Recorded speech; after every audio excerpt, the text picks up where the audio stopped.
welcome to Just Events Online News at 9. I am Rashidat Morino.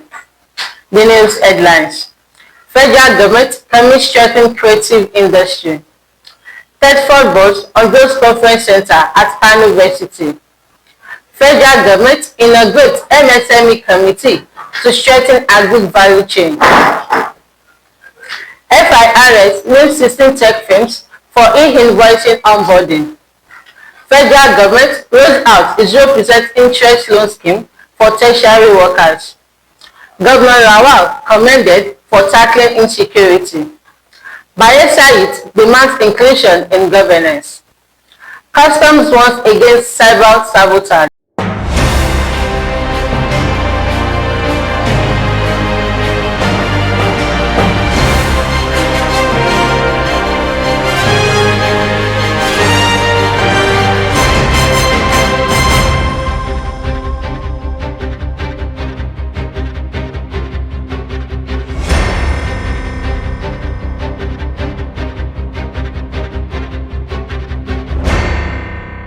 Now the news in details.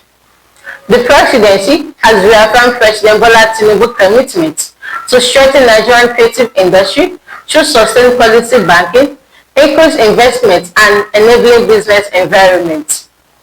Speaking at the inaugural Creative Powerhouse Summit held at Ikeja, GRA, Lagos, the Senior Special Assistant to the President on Media and Publicity, Senator Ajayi, highlighted the sector's remarkable achievements over the past decade in promoting Nigerian culture and heritage in positioning the country as a global creative hub. The summit theme, Financing as a Catalyst for a Thriving Creative Economy, brought together stakeholders from film, music, fashion, art, and technology to explore sustainable funding models and strengthen industry investor linkages. The Executive Secretary of the Tertiary Education Trust Fund, Sono Ekono, on Thursday commissioned a world-class international conference center at Bayero University, Kano. Speaking during the commissioning center held at University New Site on Thursday, Ekono said the center, who have been abandoned for years, was completed in line with the renewed hope agenda of President Bola Tinubu, supporting national development, global competitiveness, and financial independence for universities. Minister of Agriculture and Food Security, Abubakar Kyari, has inaugurated the Implementation Technical Committee on Micro, Small, and Medium Enterprises at the National Agro-Allied Commodities Cooperatives of Nigeria. The mandate is strengthening the agricultural value chain, driving cooperative partnerships, boosting economic growth, and creating more opportunities for Nigerian farmers. At the ceremony in Abuja, Kyari, represented by the Ministry Permanent Secretary, Dr. Marcus Ogumbi, said the federal government remains committed to providing a conducive environment for agribusiness MSME to thrive. The Federal Inland Revenue Service has unveiled 16 tech companies as service providers to support taxpayers in onboarding its e-invoicing platform.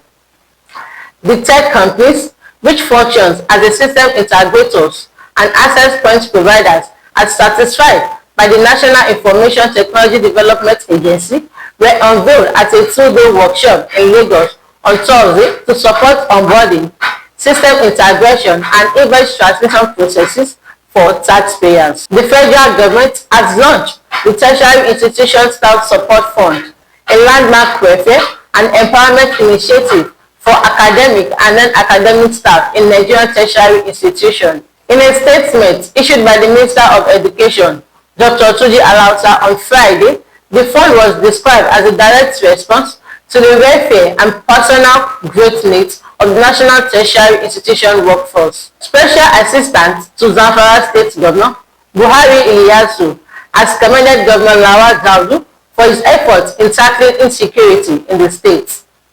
He said all efforts were being made to bring a lasting solution to the security issues that brought things to a standstill, especially those that directly benefit the social well-being of the state's residents. He made this known in a chat with journalists about the security situations that cause some people to leave their communities to relocate to Gusau. The convener of Bayelsa State Youth Leadership Award, Comrade Ati Joshua Moses, has called on political leaders in the state to involve young people in governance and development, not just during election period. Speaking at the ninth edition of the award ceremony in Yanagwa, Moses said Bayelsa young people have the skills, energy, and creativity to contribute meaningfully to the growth of the state if given the opportunity. The Nigerian Customs Service has warned against attempts to compromise its digital infrastructure, describing such acts as an economic sabotage that won't be tolerated. Controller General of Customs Adewale Adeniyi issued the warning at a stakeholders engagement meeting held at Apapa Area Command. The meeting brought together industry players to address challenges in the maritime sector and improve cargo clearance processes.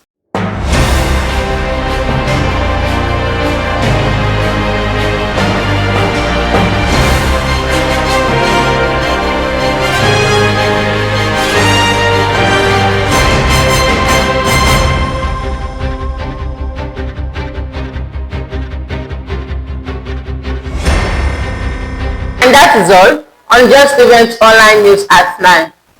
Here is a recap of the news headlines. Federal government commits to strengthen creative industry. TEDfund bus unveils conference center at Kano University. Federal government inaugurates MSME committee to strengthen agri value chain. FIRS names 16 tech firms for e-invoicing onboarding. Federal government rolls out a 0% interest loan scheme for tertiary workers. Governor Lawal commended for tackling insecurity. Bayelsa Youth demands inclusion in governance. Customs warns against cyber sabotage. At times, all you need is to leave your past behind and focus on your present with a sincere mind. For more news, visit www.justeventsonline.com. And to read more updates, follow us on our social media platform with a tag at Just Events Online. You can also send us an email on justeventsonline@gmail.com. I am Rashidat Muraino. Good night.